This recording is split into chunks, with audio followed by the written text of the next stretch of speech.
In the morning, a long way, but because I gotta find my way, the Lord. On surfe d'un sujet à un autre. On va parler maintenant de modernisation des villes avec Promoville et la coordonnatrice nationale qui est en plateau avec nous, Astou Diokhané Sow, est notre invitée du jour. Alors, on va interroger le niveau d'exécution. On va aussi parler d'assainissement.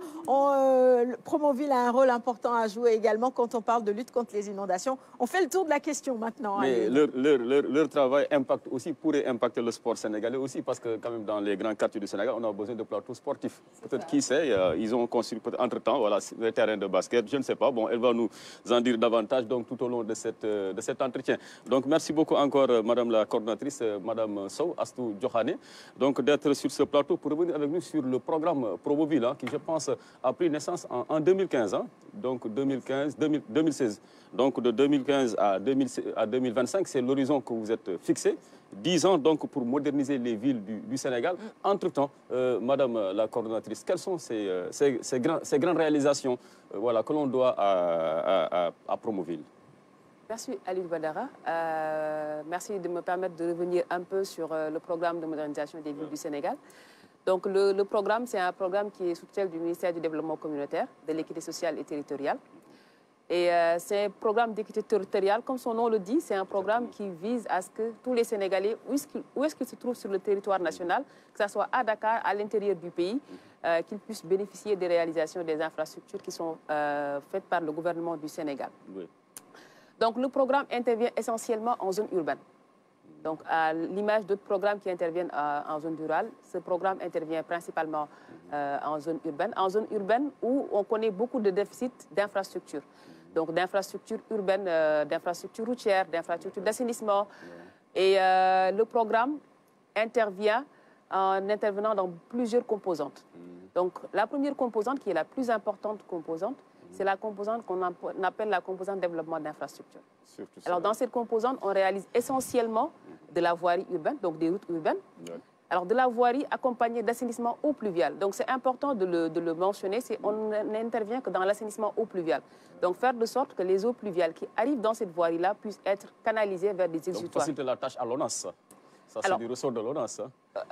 On travaille en parfaite adéquation avec l'ONAS. Voilà, donc on a mis en place un comité où tous les acteurs qui interviennent dans l'assainissement ont leur mot à dire. Donc, on travaille en appui.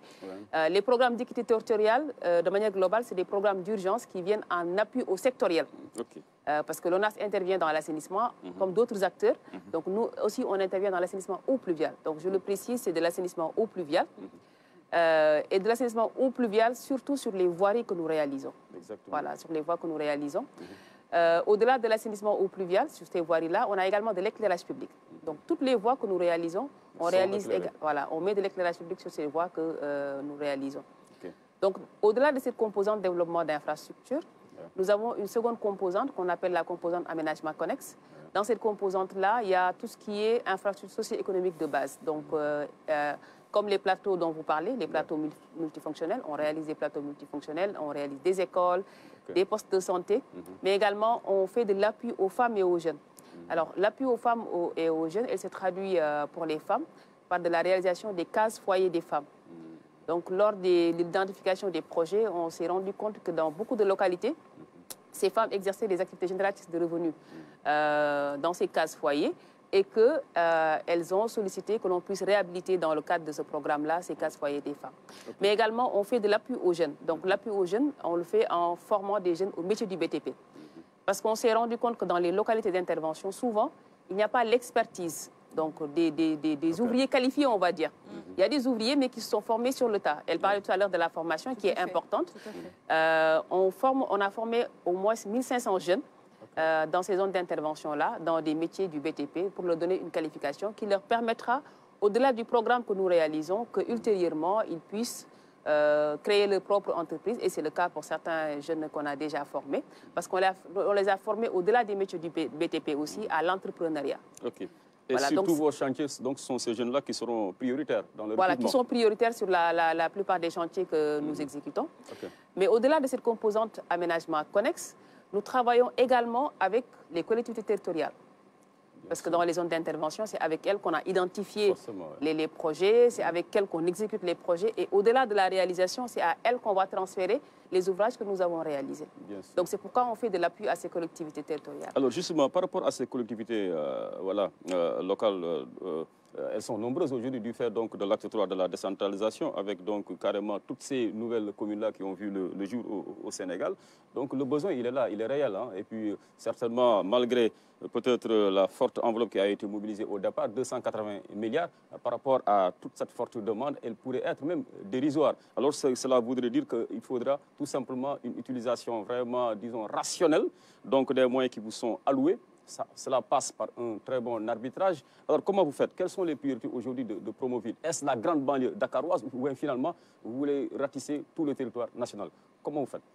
Alors, peut-être permettez-moi un peu de revenir sur un peu comment on travaille avec ces collectivités territoriales-là, parce que nous, on est là, on intervient, mais on va partir et laisser ces collectivités territoriales. Donc, on les capacite. Quand on est là. À présenter de très bons projets, à les défendre. En leur présentant de bons projets, mais également en formant. Et on a recruté des agents envoyés, des services techniques pour renforcer ces collectivités territoriales-là. Et ces services techniques ont travaillé avec nous dans l'exécution du programme. Ce qui permet qu'au-delà de nous, les ressources qu'on va mettre à disposition pour réaliser ces infrastructures, ces collectivités, une fois qu'elles auront d'autres ressources, elles pourront elles-mêmes exécuter les travaux. Donc ce qu'on a estimé, sur les 10 ans, donc 2015-2025, c'est ce montant dont vous avez parlé, c'est 280 milliards.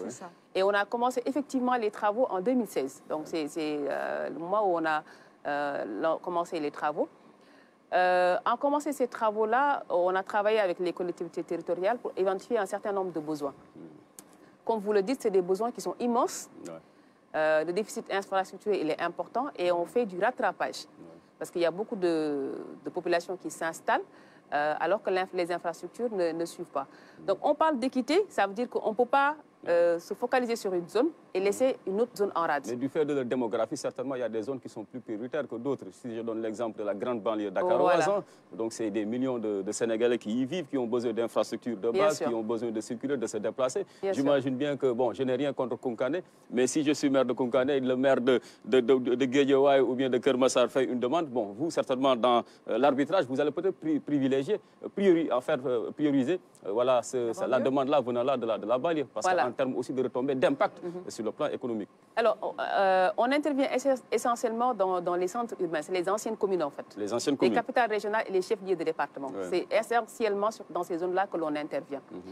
Alors, Dakar, c'est important, mais les autres communes intérieures du pays aussi, c'est important qu'on investisse à l'intérieur de ces communes-là. J'entendais quelqu'un de Mbour qui me disait, maintenant je suis citadin. Je me sens citadin parce que maintenant j'ai une route qui passe devant chez moi. Voilà, donc c'est important qu'on intervienne dans la grande banlieue. Et la plus importante part d'investissement qu'on fait dans le cadre du programme, c'est à Dakar qu'on le fait. Mais on intervient également dans les autres communes à l'intérieur du pays. Parce que c'est important qu'au-delà de Dakar, les autres Sénégalais aussi se sentent Sénégalais. Voilà. Alors, et par rapport à ce budget, qui pourrait être quand même sur le long terme assez dérisoire, parce que quand même, on peut le répéter, donc le besoin, la demande, elle est forte. 280 milliards, est-ce qu'il y a possibilité d'avoir une rallonge? Alors, vous n'en avez pas encore fait la demande? Si, c'est en cours. C'est en cours. Voilà, parce que nous, on est un programme, 280 milliards, c'est ce qui était estimé au départ, pour lesquels on a trouvé les financements. Mais tous les jours, on reçoit de nouveaux besoins. Exactement. Venant des collectivités territoriales, venant même parfois d'associations de quartiers qui trouvent qu'ils ont besoin d'infrastructures parce qu'ils rencontrent des difficultés liées à la mobilité, liées à l'assainissement eau pluviale. Et on a une base de données à partir de laquelle, à chaque fois que des populations ou des municipalités nous saisissent, on identifie ces projets-là, on les étudie et on va vers certains bailleurs. Et actuellement, on a au moins 3 bailleurs qu'on a saisis et pour lesquels on attend la formulation de ces projets-là pour pouvoir faire plus que les 280 milliards dont on a parlé. Et qu'on puisse enfin voir les engins de Promoville à Tivaouane-Peulh, à Médina Fall. Voilà. Donc, Koumba. Merci Alioune Badara. Moi, c'est l'une de vos missions qui m'intéresse énormément, l'assainissement des eaux pluviales. C'est l'actualité. Aujourd'hui, on a vu ce qui s'est passé il y a quelques jours. C'était, je pense, le week-end dernier. Et est-ce que vous n'avez pas un certain niveau de responsabilité, une certaine responsabilité par rapport à ce qui s'est passé? Et ben, vous faites dans la construction d'infrastructures routières. Et on sait que, en tout cas, les populations le disent, à chaque fois qu'il y a une route qui passe dans une localité, cela entraîne des inondations en période d'hivernage. C'est le niveau de responsabilité dont je parlais. Est-ce que vous pouvez nous expliquer? Et l'assainissement des eaux pluviales. Est-ce qu'aujourd'hui, vous vous sentez mission accomplie par rapport à ce qui s'est passé? Ou bien vous vous dites qu'on doit faire mieux, il y a du travail qui reste encore? Alors, du travail sur l'assainissement, il y en aura toujours parce que des quartiers vont s'installer, les populations vont augmenter, donc il y aura toujours quelque chose à faire par rapport à l'assainissement. Alors, quand vous dites en termes de responsabilité, nous, on fait de la voirie urbaine. La complexité de nos travaux, c'est qu'on intervient en milieu urbain et on veut que lorsqu'on passe, c'est pour éliminer les inondations sur les voies que l'on réalise. Donc, c'est notre objectif principal. Et souvent, on se rend compte que les voies qu'on nous propose, c'est des voies souvent où les populations rencontrent des problèmes liés aux inondations. Et dans ce sens-là, beaucoup de choses ont été faites. Alors, si je prends le budget global que nous, on exécute, au moins 25% sont destinés à l'assainissement eau pluviale. Et je peux citer beaucoup de quartiers où nous sommes intervenus. Pour ceux qui connaissent Thiès, il y a la Ablaye Yakin, le terrain Comico, Cosmos plutôt, excusez-moi, où nous avons réalisé une station de pompage. Les dernières pluies, il y a eu une pluie exceptionnelle qui a eu lieu le week-end dernier. Et on a pompé, il n'y a pas eu d'inondation au niveau de Ablaye Yakin. Vous avez le quartier Djamagun à Mbour, où nous avons également réalisé une station de pompage qui a été fonctionnelle. Et même les sapeurs-pompiers viennent se connecter à cette station de pompage pour évacuer les eaux des alentours. Ziguinchor, Samba Sissé, je peux aller à Matam, au niveau de la digue de Matam, où nous avons réalisé une digue qui permet que lorsque la crue du fleuve augmente, que Matam ne soit pas envahi par les eaux. Je peux en citer Guédiawaye, le cinéma Unité 3, pour ceux qui connaissent la banlieue. On a réalisé une station de pompage. Pendant l'hivernage, c'était impossible d'emprunter cette voie-là pendant l'hivernage. Actuellement, quand il pleut, au bout de 2 heures, parce qu'il faut aussi que les gens prennent en compte une chose, c'est que les eaux ne peuvent pas automatiquement, dès qu'il y a une pluie, s'évacuer. Oui, il faut laisser un temps pour que le système puisse fonctionner et que les eaux puissent être évacuées vers leur exutoire. Mais lorsqu'on laisse les eaux... la construction des routes et ses conséquences pour les habitations aux abords. Alors, je l'ai dit, nous, le critère de base, je pense que ça, vous êtes exigeant, c'est que quand on réalise une route, elle ne doit pas inonder. Okay. On fait de sorte que la route soit au niveau des seuils des maisons. Ça, c'est un critère de base. Parce que comme on fait de l'assainissement pluvial, c'est une route assainie. Elle n'est pas censée inonder la zone, mais elle est censée régler le problème d'inondation qu'elle trouve sur cette voie-là. Okay. J'avais 2 questions. Allez-y. Vous y avez presque répondu. La première rejoignait celle d'Alioune Badara Kane. En 4 ans, quelles sont les réalisations concrètes de Promovilles? Je pense qu'il avait posé la question. Vous avez déjà commencé à énumérer quelques réalisations avec la question de Koumba. Et la deuxième concernait justement les différents ministères ou les différents acteurs qui interviennent sur la question de l'assainissement. Il y a l'ONAS, il y a le ministère des Eaux et de l'assainissement. Il y a également Promoville qui a aussi un aspect. Vous avez un tout petit peu répondu en disant qu'il y a un comité, c'est ça, qui travaille en synergie et vous coordonnez les actions sur le terrain ensemble. C'est ça. Donc, je le disais tout à l'heure, les programmes d'équité, c'est des programmes qui viennent en appui au sectoriel. Quand je dis qui est là. Hein. Comment? Il y a aussi la GTIP qui est là. Donc, oui. Il y a différents acteurs. Non, mais chaque acteur a son rôle. Hein, et les rôles c'est bien délimité. C'est bien délimité. Voilà. Et les acteurs discutent. Il n'y a pas de choc de compétences, quoi. Voilà. Le plus important, c'est qu'il y a une coordination. Okay. Et quand il y a une coordination, les acteurs ne se marchent pas sur les pieds. D'accord. Voilà. Donc, l'ONAS est sous la tutelle du ministère de l'Eau. Donc, nous, on est sous la tutelle du ministère du Développement communautaire. Et ce ministère-là a des programmes qui viennent en appui au sectoriel, tels que le ministère de l'Eau.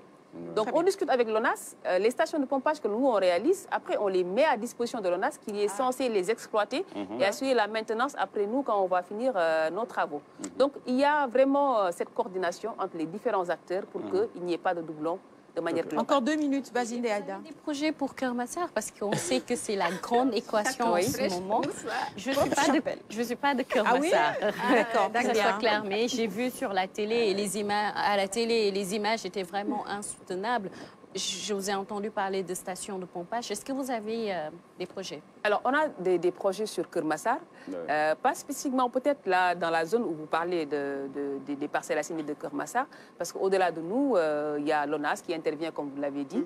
Mais l'État, de manière globale, a pris en compte toutes ces difficultés que rencontrent ces populations et identifie les acteurs qui vont prendre en compte ces questions-là et qui vont soulager les populations. Ça peut être Promoville, ça peut être l'ONAS, ça peut être un autre acteur. L'essentiel, c'est que l'État prenne en compte cette difficulté-là et qu'il puisse le... Rassurez-vous, ils ont des projets à Kermassar et comme je traverse souvent cette localité pour rallier ma localité à Tivaouane-Peulh, quand même j'en suis un peu jaloux parce que je ne vois pas encore danger de Promoville chez moi. Mais à Kermassar, il y a des chantiers quand même qui ont vu le jour. Voilà, nous avons des chantiers sur Kermassar, sur Yeumbeul, Guédiawaye. À Dakar, il y a beaucoup de... Je pense qui passent par les voies du précole. On voit qu'à Djakhaï également, on intervient. Bien sûr. Alors, par rapport à la part de marché que vous attribuez au privé national, hein, par rapport à ces grands chantiers-là de Promoville, qu'est-ce que vous faites pour que quand même voilà, les grandes entreprises du Sénégal puissent profiter un peu de cette petite manne que représentent ces 280 milliards? Mais elles ne profitent pas un peu, elles profitent beaucoup de ce montant-là parce qu'on a beaucoup d'entreprises sénégalaises. Vous faites dans la préférence nationale, quoi, carrément. Alors, on lance des appels d'offres. Alors, les appels d'offres, il y a une réglementation. Il y a des appels d'offres communautaires. Donc, quand on parle de communautaire, c'est toutes les entreprises de la communauté qui peuvent y participer. Également, quand on travaille avec les bailleurs, on fait des appels d'offres internationaux. Donc, c'est ouvert. C'est un appel d'offres et on respecte le code des marchés. Est-ce qu'il ne pourrait pas y avoir des clauses pour favoriser quand même nos entreprises à nous? Alors, il faut qu'on respecte les procédures. Si on nous le permet, parce qu'on a par exemple, sur le financement de la BID, on a des procédures qui étaient que des procédures nationales. Ça veut dire que c'est que les entreprises communautaires qui avaient la possibilité, nationale même, du Sénégal, qui avaient la possibilité de soumissionner. Et on a une entreprise nationale qui a réalisé la digue de Maton et qui l'a réalisé même avant le délai qui lui avait été imparti.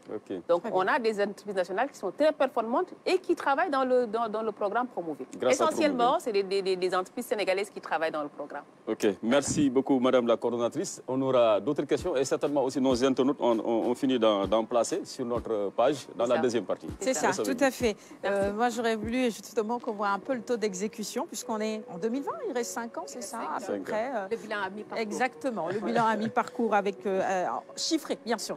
On va regarder maintenant le clip du jour et puis on vous retrouve.